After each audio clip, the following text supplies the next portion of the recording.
तमिलनाडु में कच्चा थीवु द्वीप का मुद्दा एक बार फिर गर्मा गया है। इस द्वीप को साल 1974 में तत्कालीन प्रधानमंत्री इंदिरा गांधी ने एक समझौते के तहत श्रीलंका को दे दिया था।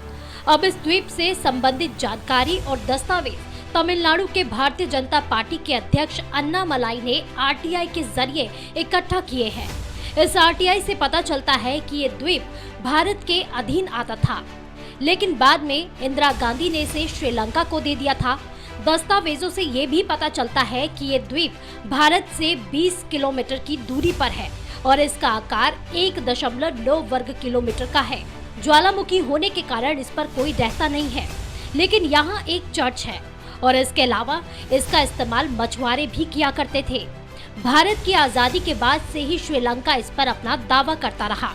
1955 में उनकी नौसेना ने इस द्वीप पर युद्धाभ्यास भी किया और भारतीय नौसेना को युद्धाभ्यास करने से रोक भी दिया। जब बाद में ये द्वीप श्रीलंका को सौंप दिया गया तो इसके साथ कुछ समझौते भी हुए। इन समझौतों में शुरू में ये कहा गया कि मछुआरे अपने काम के लिए इस द्वीप का इस्तेमाल कर पाएंगे।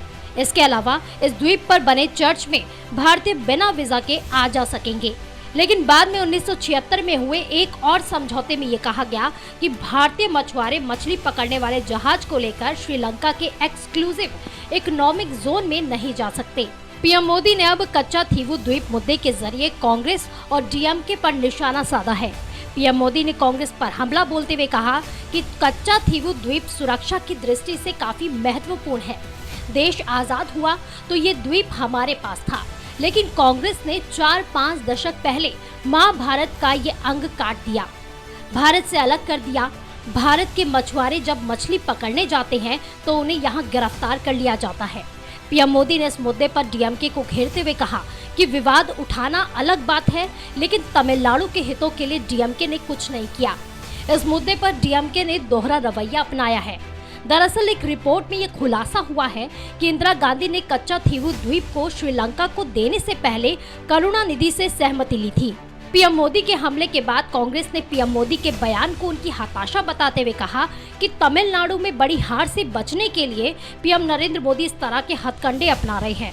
अब इस मुद्दे पर विदेश मंत्री जयशंकर ने भी कांग्रेस को लपेटे में ले लिया है।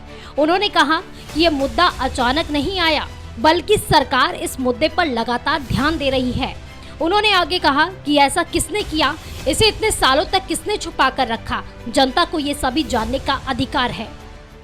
We know who did this. How has the situation arisen? What we do not know is who hid this, who has been party to it, what has been concealed from the public, and we believe it is the right of the public today to know how did this situation come about. हमने देखा है कि 1974 में निर्णय लिया गया, परंतु 1960 से ही इसकी भूमिका बनाने के लिए नेहरू जी ने जिस प्रकार से कहा कि इस टुकड़ी की क्या अहमियत है, इसकी कोई अहमियत नहीं है इस जमीन की। उसके बाद जब एमसी सेतलवाद और लीगल ओपिनियन, हिस्टोरिकल ओपिनियन और जॉइंट सेक्रेटरी एमईए का ओपिनियन था कि ये जमीन हमारी है, उसको भी नजरअंदाज किया गया। और केवल कांग्रेस ही नहीं, कांग्रेस ने डीएमके की उस समय की सरकार करुणानिधि जी को पूरे कॉन्फिडेंस में लिया। बहुत पहले से उनके साथ चर्चा चलती रही और आज तथ्य ये दिखाते हैं कि करुणानिधि जी ने तो पूरा एक्सेप्टेंस दे दिया इस पर।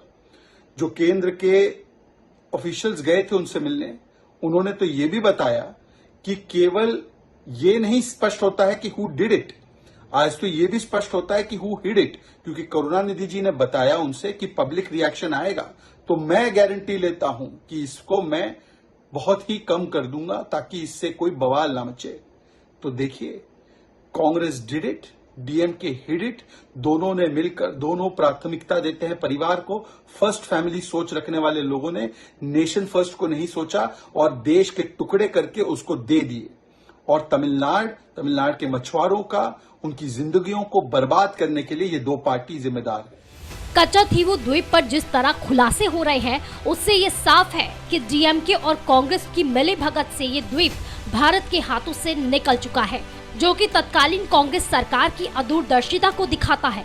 पीएम नरेंद्र मोदी ने कच्चा थीवु द्वीप का जिक्र करके दक्षिण भारत के लोगों की भावनाओं से जोड़ने का काम किया है।